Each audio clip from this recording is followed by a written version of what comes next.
Misy namantsika ity mangataka vavaka. Hoentsika mivavaka manokana izy. Ny toe-javatra lalovany mikasika ny zandriny. Ny zandriny izay nitady asa dia nahita asa tamina casse-point anankiray.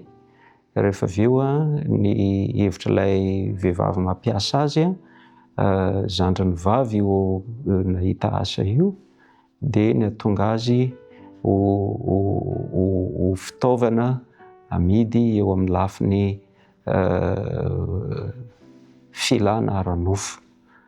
Dia nandalo toe-javatra sarotra izy amin'izany, nampidirin'io vehivavy io amin'ny toe-javatra sarotra ilay zandriny, ary mihorohoro mafy, matahotra mafy, tsy hita hoe ahoana ny atao.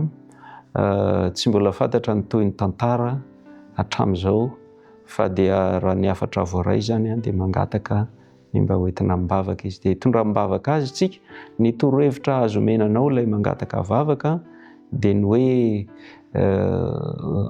ny herin'Andriamanitra marina fa velona amin'ny andro farany isika, ary ny soratra masina dia milaza hoe mpiara-belona ratsy fanahy ny mpiara-belona amintsika.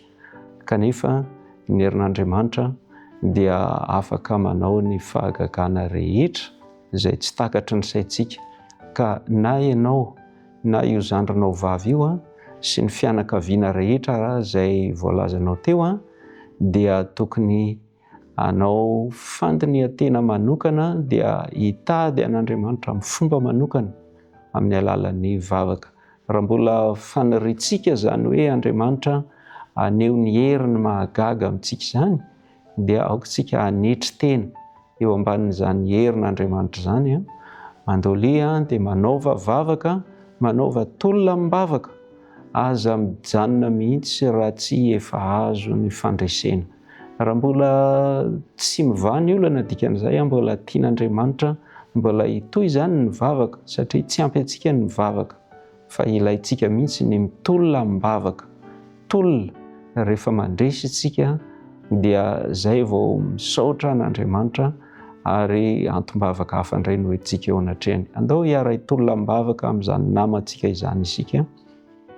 Andriamanitra Rainay any an-danitra, misy an'ity namana mangataka vavaka ity izay mandalo fanandramana manokana, ary mihorohoro mafy izy, mihorohoro mafy ilay zandriny vavy izay tena voakasika, ary sahiran-tsaina ny fianakaviana rehetra.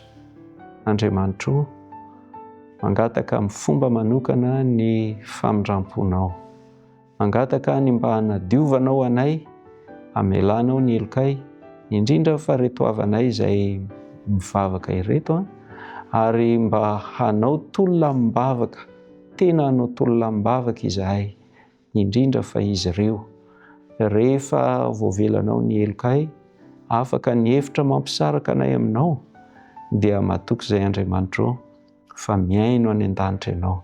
Ka dia ampaherezo izy Andriamanitra, toany izy, ny anjelinao masina nanohana azy, ny anjely izay nanohana an Jesosy rehefa nivavaka mafy tao Getsemane, dia mba hanohana azy ireo ihany koa ny anjelinao, mandritra ny tolona mivavaka izay atao.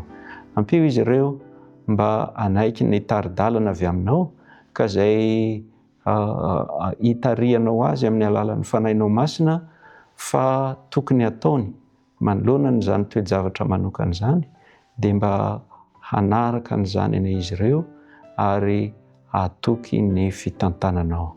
Izany vavaka izany Andriamanitra dia tonononay ny amin'ny anaran'i Jesoa Kristy. Amen.